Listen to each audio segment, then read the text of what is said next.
It started as a passion project. So what we did was we said self-organize. And so that was kind of the test. Is part of the game jam was that somebody who had the original idea would have to stand up in front of the company and pitch for 30 seconds. And based on that pitch, they would then try to go and collect team members, like who would be interested in making this with me kind of thing. And if you couldn't get past 5 people, then obviously the idea wasn't good enough and we're not going to make it, so you should go find a team kind of thing. But if you got more than that, then it was viable and they would go off and do it. And so Dungeons was one of those ones that grew a team. Like I said, I think it was like 7 that started it off, and they worked for that for a week. And then once we went through all the process of like, what's our next game? What are the things we want to do? Is this a good fit for the company? Then we just sort of looked at, okay, what are the appropriate resources we need for that? And so then we needed to maybe add a level designer because they only had one, or add an artist, or those sorts of things. And so it was interesting to sort of it was a great opportunity because we did a couple of things different in the sense that we had taken people who weren't leads before, and they got to be leads inside this team because it was a smaller team.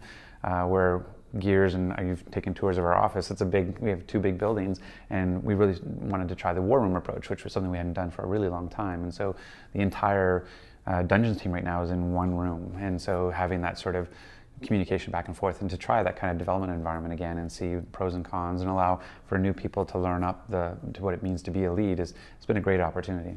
The game jam was really just came, like I said, it really came from this idea of like, we want a refresher. You know, we've been spending the last 8 years on Gears, and so now we want to just take a time to let people do creative. We actually have kind of a small version of that right now. We call them Epic Fridays, and so once a month we'll have a day where we'll bring in lunch for everybody, and there's no meetings allowed, and essentially you can do whatever you want.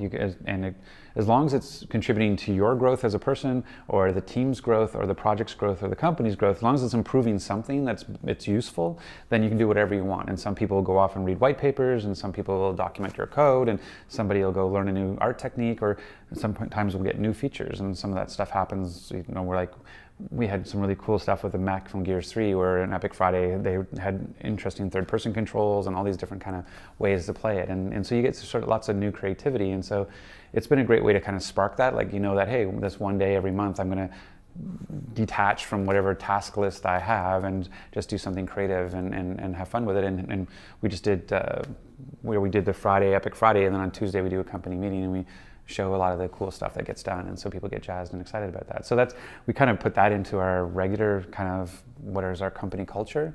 But sort of the bigger part of that was the game jam, which was do this now for a week, and essentially with the weekend before and the weekend after, you pretty much got 9 days, make something cool. And it's really interesting when you see people who know what they're doing. I mean, Unreal Engine is easy to use in terms of just getting stuff up in Kismet, and so you pretty much in 9 days there were some pretty full-featured games. It wasn't just like, you know, the checkerboard box, white boxes, and people not animating. I mean, there was full-on games there that came out of that, and it was pretty exciting. And so, but it was really meant to be like, hey, like, let's just take a week as a company and let's just take a breath and fire up some different thoughts. And so it was kind of interesting that it came out of that was, hey, there's a couple of things that are viable that maybe we want to talk about.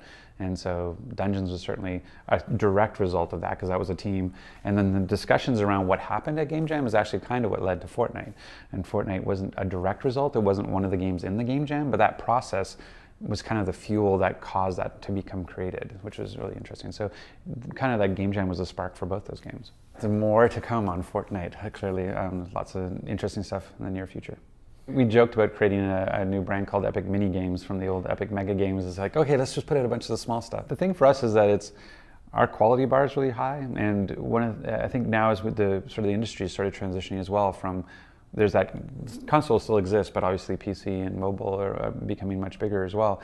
And so we're trying to change AAA to mean more than just budget. That AAA gaming is about a quality bar, and that's kind of what we sort of see. Like Infinity Blade to us is AAA gaming in the mobile space, as like Gears is AAA gaming in the console space, and we're hoping, you know, that we can continue to do that across different platforms. That what we build is considered AAA. So the idea of putting out these really small kind of 3-4 week projects in terms of what we do in Game Jam, that doesn't necessarily fit with that model. So I think a lot of the times too is like getting something that looks really cool in a week is awesome, but taking it to ship is a little bit longer, and we have lots of stuff to be working on.